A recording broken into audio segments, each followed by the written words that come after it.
So today I wanted to talk about abortion. Something that I've been hearing a lot is, what right do you have as a man to talk about this?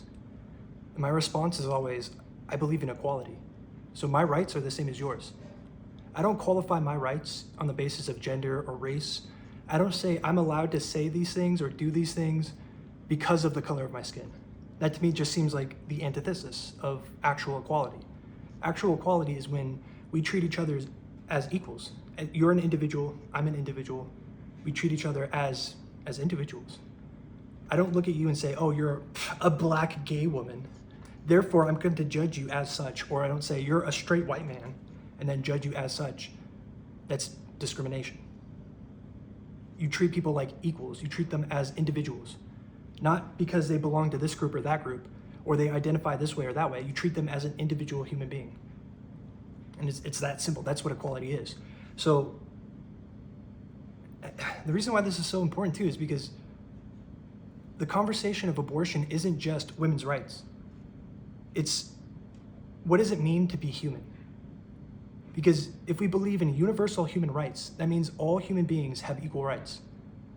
If that's the case, then how we determine what a human being is actually crucial. Because if I determine something's not a human being, then I can say it doesn't have rights. If it doesn't have rights, I can do whatever I want. So now any atrocity becomes permissible if I simply dehumanize something. All I have to say is that's not human, and now I can destroy it. Now I can enslave it, now I can exploit it. Whatever I want to do is now justified because it's not really human. So all human rights is really, it's dependent on how we define what a human being is. So if you cannot define what a human being is, then we can't have a conversation about human rights. And this conversation is not just women. This is literally, the implications for this are not just for abortion or women's rights, it's all of human rights. So all of human rights are what's being discussed right now. And yet we try to reduce it to only women are allowed to talk about it. Go to the garage. What do you talk? This is women talk. Only women are allowed to talk. It's the equivalent of go back to the kitchen. Men are talking. Why would you want to further this? If this is so evil and so disgusting, why would you want to continue it? Is murder wrong when other people do it? Is stealing wrong when other people do it? Or is it just wrong? Is it okay when I justify my own fucking atrocities? It's okay when I do it, but it's not okay for other people to do it. I mean, it's kind of a, I don't know, pretty insane way of thinking. So then, what does it mean to be human? I'm gonna say that it's human DNA and the human life cycle. Human DNA because we've fully sequenced the human genome. So you may say, well, you're using human to define human. Human DNA is something that we can clearly define without using human. We know what human DNA looks like. We can differentiate DNA from, I can look at DNA and determine whether or not this is, well, not me specifically, but science. When I say me or us, I mean as a species. We are capable of looking at DNA and determining whether or not this belongs to a human or something else. In fact, we could do this with extraordinary precision. So we know pretty well whether or not something is human or not, just based on DNA. Even if it has mutations or deformities of some sort, we'll still tell that this is human DNA with this abnormality, or something's wrong with it, but it's still human. So human DNA is something that we understand pretty fucking clearly. So then what's the other criterion? Because then I could take a cell and kill it and say I've killed a person. So it cannot just be human DNA. I think it also has to be human life cycle. Every human being knows what this is because you are currently experiencing it. You are on the path of your life cycle as we speak. You've experienced the life cycle of a human being directly through your own life experiences and indirectly through other human beings. You've seen children, you've seen adults, you've seen old people, you've seen babies. You know what the human life cycle is. These are both very well understood things. Human DNA and human life cycle are both very well understood things. And what's so beneficial about this is it includes all human beings and excludes everything that's not human. And that's exactly what a name has to do.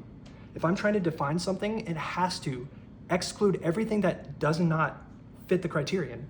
So if I say a human being is this, and then my definition allows for a guitar or a couch, it's not a good definition. It has to include everything it needs to include and exclude everything that isn't it. What better definition is there than human DNA, human life cycle?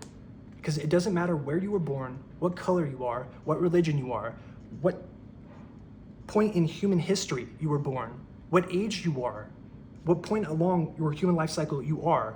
None of that matters. You still have rights. You're still a human being. Any race, any religion, any color, any sexual orientation is included. Do you know what's not included? Couches, guitars, TVs, objects, monkeys, dogs, cats, other animals, other objects. Everything that's not human is excluded. Everything that is human is included. There's no better definition. If you want to say, well, they're not conscious, so they're not actually human, you're using one of the most mysterious ideas in all of science to, determine the value of human life?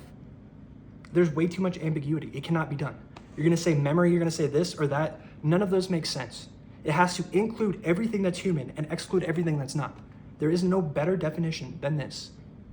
Nothing can include all human beings and exclude everything that's not better than this definition. And it's important that we get this right, because if I say that it does not meet this definition, therefore it's not human, well, I can destroy it. And that's the entire argument of abortion. Is this human? If it is human, you cannot infringe upon its rights, because the right to exist is the right upon which everything else is predicated. If I don't exist, do I have rights? Does my imaginary friend have rights? A human being who doesn't exist, a hypothetical human being, doesn't have rights. An actual living human being has rights. So determining what a human being is the foundation of human rights. It's not just about, well, you're a man. What could you possibly know? What could I know about logic and reason and morality and history? And what do you mean? I'm a man, so I can't understand these things that should be secular, that should be something that we can abstract. We can take it out of this narrowly defined thing and then find out general application so we can apply it, universally. The idea that I don't have cognitive capacities, that I'm not a human being capable of understanding things I don't exist as.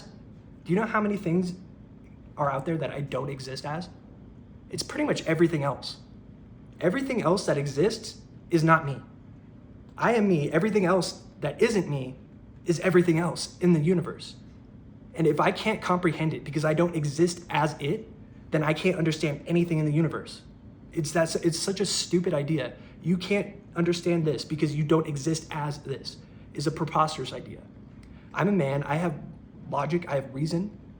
I can understand morality. I understand that this problem is not just about women. It's about all of society. It's about way more than just women being able to do whatever the fuck they want whenever they feel like it.